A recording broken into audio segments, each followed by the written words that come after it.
This video is going to discuss plagiarism and how to incorporate your sources correctly so that you properly attribute credit where credit is due. So the definition of plagiarism, according to Merriam-Webster, to steal and pass off the ideas or words of another as one's own, use another's production without crediting the source, or to commit literary theft, present as new and original an idea or product derived from an existing source. I know that we have heard this term plagiarism many times. Often it is very scary. It's attributed to punishment, and oftentimes we're not exactly clear on what it was that happened or how and why the material has been plagiarized. Plagiarism can happen purposefully, or it can happen on accident, especially since you are learning how to utilize MLA format, how to incorporate research, how to do research, what to pull from your sources and what not to pull from your sources. And it becomes very easy to accidentally take information, or ideas from another author and include them in your paper and accidentally plagiarize them.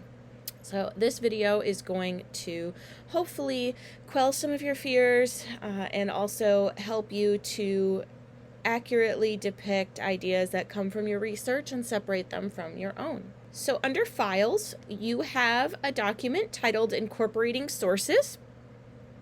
And this is going to be very helpful, not only in this course, but in all of your courses. So feel free to save this as a PDF on your computer, and refer back to it later.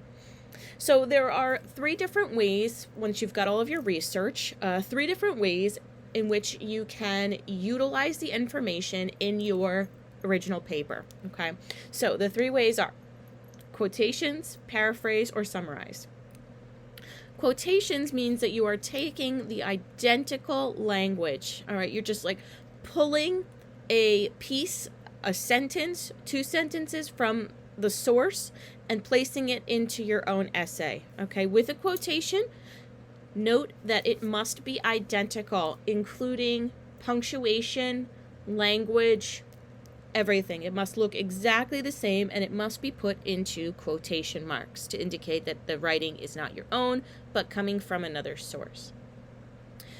Paraphrasing is a little bit more difficult, and this is one of the places in which many students accidentally plagiarize. It's not taught, it's kind of abstract, it's difficult to understand, okay? But paraphrasing involves putting a passage from source material into your own words, but it is usually also shorter than the original passage or the same length as the passage, and it might be somewhat broader, okay? Language is going to be changed, but you are maintaining the core ideas. Now, paraphrasing versus summarizing. Summarizing is when you take the main ideas of the source and you put them into your own words, okay? So, significantly shorter than the original and more of a broad overview of the source material, of the general topic at hand, okay, versus paraphrase, which is very specific, hones in on a very specific segment of the source that you want to use, okay? All three of these must be cited so that credit can be given to the original author. You have a document under Files titled MLA Format 1. Okay, so what do I mean when I say citations? This, right here in this document, circled. These are the citations. These are internal citations, parenthetical citations, okay? They fall within the actual body of the essay as well. Very, very important to include these, okay? So a citation is a reference to a published or unpublished source that is embedded in the body of an intellectual work that denotes an entry in the bibliographic references section of the work for the purpose of acknowledging the relevance of the works of others to the topic of discussion, and is placed where the citation appears. Okay, two reasons we want to do this. The first, to avoid plagiarism, right? We don't want to take somebody else's intellectual property or thoughts. Okay, We also want to allow our readers to go back through the research.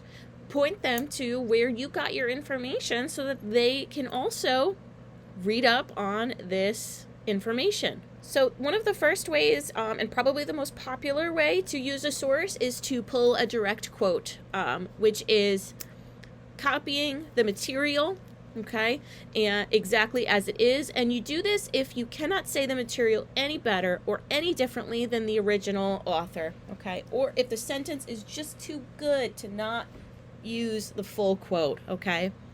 You need to use the exact language, punctuation, and structure, and place the material within quotation marks, okay. So, for example, here is a passage from Adam Gopnik's How the Internet Gets Inside Us. The better nevers think that we would have been better off if the whole thing had never happened, that the world that is coming to an end is superior to the one that is taking its place, and that, at a minimum, books and magazines create private space for minds in ways that 20-second bursts of information don't. So, used in a sentence. According to Adam Gopnik, open quote, the better nevers think that we would have been better off if the whole thing had never happened, that the world that is coming to an end is superior to the one that is taking its place. End quote. Page number within the parentheses. Period goes after the parentheses. A few things to note. The first being this here. This is an introductory phrase. If you do not use an introductory phrase and set up the source material, particularly a quote, it's called a dropped quote. In this sense, you are just kind of throwing information at the reader and you're not giving them the context. You're not showing the reader how this information connects to your ideas, where the information is coming from. You're not setting the reader up for much of anything, right? You're just throwing information and saying, here, you can figure out how this fits in. So we need an introductory quote, okay? First time you're using a source, your introduction is going to be a couple sentences of summary of the entirety of the source, okay? First time a source appears in your essay, it should be accompanied by summary so that the reader knows how this source fits in with your essay and the general topic at hand and how it fits in with all of the stuff that is coming in the essay.